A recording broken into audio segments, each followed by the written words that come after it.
Aujourd'hui, on fait une crème de poireaux avec des choux-fleurs. Ça va être écœurant! Hey! Non. Juste non. Non?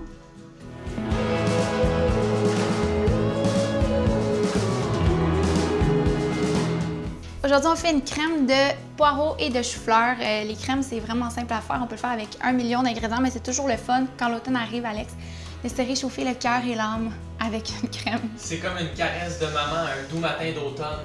Ben c'est ça. En fait, la première étape, c'est de faire fondre du beurre dans une casserole.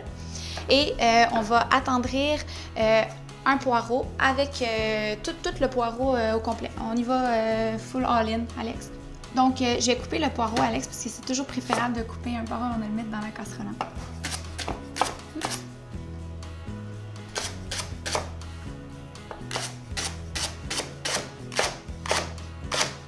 Comme ça va être suffisant. Oh boy, je ne l'ai pas bien nettoyé avant. Ça, c'est une erreur à ne pas faire, mais je vais laisser ça dans la capsule pour vous montrer.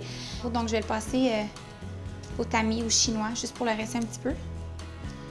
Puis ensuite de ça, je vais continuer la recette. Okay. Donc, une fois que ça c'est fait, je vais faire fondre 2 cuillères à soupe de beurre dans un grand chaudron. Je vais attendrir le poireau pendant environ 8 minutes. On veut que ce soit à feu quand même assez bas parce qu'on ne veut pas qu'il caramélise. On veut juste qu'il soit attendri. Ensuite de ça, je vais ajouter 2 gousses d'ail.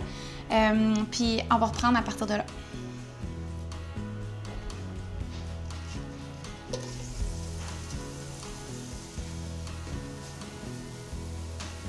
Pendant que les poireaux caramélisent, je vais peler une pomme de terre, la couper en petits morceaux, puis on va l'ajouter juste après l'ail dans la recette. J'ai pas pris le bon affaire. Oh, pas bien mon affaire!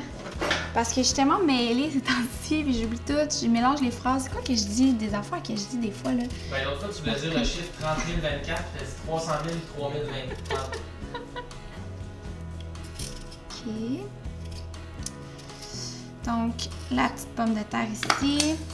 J'ai également un chou-fleur. Je vais prendre la moitié du chou-fleur. Ensuite de ça, ici, on a 4 tasses de bouillon de poulet.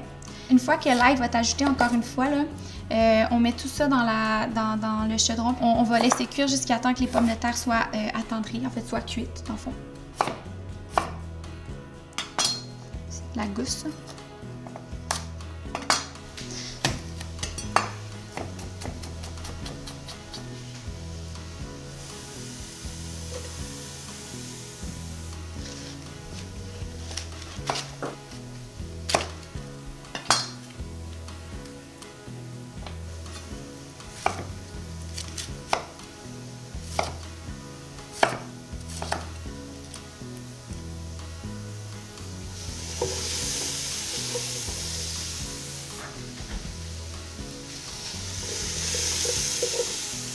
Donc, je vais ajouter le bouillon, 4 tasses, on laisse ça cuire.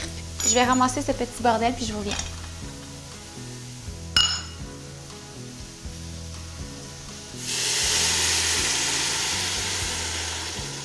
Donc, pour servir la... Je suis tellement mélangée, c'est formidable.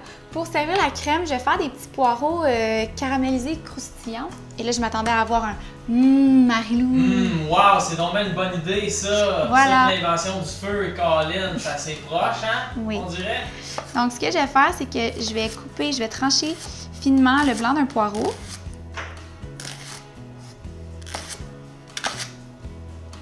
Ça prend pas beaucoup d'ingrédients. Donc, un poireau, un petit peu de beurre, un petit peu de vinaigre balsamique, puis un petit peu de sirop d'érable. Donc, ça va être suffisant. Je vais aller faire fondre, en fait, dans une casserole. Je vais tout de suite mettre mon beurre. Donc, je vais faire fondre le beurre, je vais ajouter les poireaux et tout de suite, immédiatement, je vais rajouter le sirop d'érable et le balsamique, puis je vais faire caraméliser ça environ 15 minutes. C'est émouvant, c'est comme tout l'œuvre de Victor Hugo. C'est début à la fin. C'est grand. Tout c'est ça. Donc, je vais vous montrer à quoi ressemble la soupe après 20 minutes de cuisson. C'est d'une beauté inégalable. Il faut qu'on assaisonne à chaque étape, en fait, quand on fait une soupe. C'est super important, sinon on finit toujours par obtenir un résultat assez fade. Donc là, j'aurais besoin de bras, par exemple, parce que moi, je veux pas lever ça, mettre ça dans mon robot mélangeur. Y a-t-il quelqu'un qui pourrait Ok, m'aider? j'arrive. Ok. Ah, Fait que tu veux mettre ça là-dedans? ouais. Quelle sorte de poudre tu Ça prends? rentre pas! Ça rentre pas, c'est trop gros! On dirait que je le sais pas. Non, mais vas-y si... l'autre bord. C'est quoi l'autre l'autre bord. bord? C'est un rond puis un carré, y a pas d'autre bord. Regarde. Hein? De même. Parce que sinon, tu vas tacher ton chandail. Pourquoi tu... De même. Ah! Oh! Ah, Ça va mieux que je pensais. C'est comme on fait une équipe d'enfer. Wow! Bon, je pense que Regarde. tu vas pouvoir quitter. Salut! Je vais rajouter de la crème. Regarde comment c'est sensuel. Puis, je sais pas si je l'ai dit assez souvent dans ma vie à quel point je capote sur ce robot-là. Mais je le dis encore une fois, j'aime mon robot.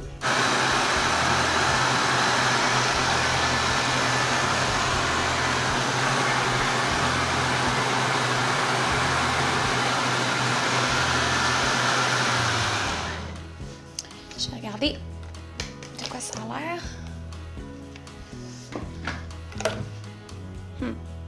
Ça m'a l'air vraiment parfait. Je vais inviter Sophia. OK, ici, j'ai les petits poireaux caramélisés que je vais montrer à la caméra. Ça a l'air de rien, mais c'est un délice. Puis la petite soupe, Sophia et moi, on est reconnus comme étant les filles qui mangent le plus salé au monde. Fait que je sais pas si ça va être assez salé. Oh mon Dieu, c'est épouvantable. Tiens, je te mets ça dans ton petit bol. Dans ton petit bol 3 fois par jour. Je te mets le sel ici. Juste au cas où. Puis, là, ici, je vais te mettre au milieu les petits poireaux caramélisés, comme ça. Voilà. Puis, si, mettons, j'étais Louis-François Marcotte, je rajouterais un trait d'huile, mais je suis pas Louis-François Marcotte, fait que je vais pas en rajouter. Si c'était Louis-François Marcotte, il faudrait que je barre la recette en rouge. Puis là, on n'a pas de pâte, on n'a pas de crayon rouge, On on est- n'a pas de colonne en rouge. On est vraiment dans le mal. Bon, ben, goûtons. Ok. Je pense que c'est un petit peu chaud. J'ai assez de... Je pense que ça devrait être correct. Tu sais, quand c'est tellement salé que tu tousses. Non, mais c'est bon, hein? C'est vraiment bon. Ben, on va rester ici dans le fond parce qu'on va continuer à manger. La recette se retrouve sur le www.3reparjour.com. Vous pouvez aller la chercher dès maintenant. Puis, ben, on se dit à bientôt. Ouais, si on se dit bientôt!